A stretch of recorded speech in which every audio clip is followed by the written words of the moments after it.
2025 के अर्थशास्त्र के नोबेल पुरस्कार से 3 अर्थशास्त्रियों को सम्मानित किया गया है। Joel Mokyr, Philippe Aghion and Peter Howitt. इन 3 अर्थशास्त्रियों ने यह समझाया है कि नवाचार और तकनीकी प्रगति कैसे दीर्घकालिक आर्थिक विकास की आधारशिला बनते हैं। जोएल मॉकिर, जो अमेरिका की नॉर्थवेस्टर्न यूनिवर्सिटी से है, इतिहास और अर्थशास्त्र के विशेषज्ञ हैं। उन्होंने दिखाया है कि आर्थिक विकास का असली कारण केवल पूंजी और श्रम नहीं, बल्कि नए विचारों और वैज्ञानिक सोच का प्रसार है। मॉकिर ने बताया है कि पिछले 300 वर्षों में यूरोप और दुनिया के कुछ हिस्सों ने इसलिए तेजी से विकास किया क्योंकि उन्होंने नई खोजों, प्रयोगों और विचारों को अपनाने की संस्कृति विकसित की है। उनका मानना है कि अगर कोई समाज परिवर्तन से डरता है तो वह नवाचार को रोक देता है और यही विकास की सबसे बड़ी रुकावट है। फिलिप ओगियन, जो कॉलेज डे फ्रांस और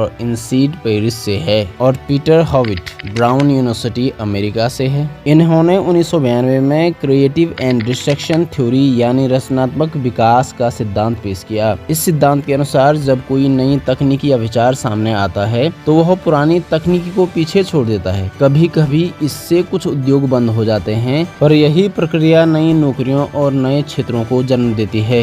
यह रचनात्मक विकास ही अर्थव्यवस्था को निरंतर आगे बढ़ाता है। उदाहरण के लिए, स्मार्टफोन आने से टाइपराइटर, पेजर और पुराने कैमरे गायब हो गए हैं, लेकिन डिजिटल उद्योग, ऐप डेवलपमेंट और ऑनलाइन सेवाओं के क्षेत्र फले फूले हैं। ओगियन और हॉविट ने यह समझाया है कि अगर किसी देश की खुली प्रतिस्पर्धा, शिक्षा और नवाचार को प्रोत्साहन दिया जाए तो यह रचनात्मक विनाश, टिकाऊ और संतुलन के विकास में बदल जाता है। इन तीनों अर्थशास्त्रियों के कार्यों ने यह दिखाया है कि विकास को स्थायी बनाए रखने के लिए सिर्फ उत्पादन नहीं, बल्कि नवाचार की संस्कृति जरूरी है। उनका शोध आज के समय में विशेष रूप से प्रासंगिक है, जब आर्टिफिशियल इंटेलिजेंस, ऑटोमेशन और डिजिटल अर्थव्यवस्था काम, व्यापार और शिक्षा के स्वरूप को तेजी से बदल रहे हैं।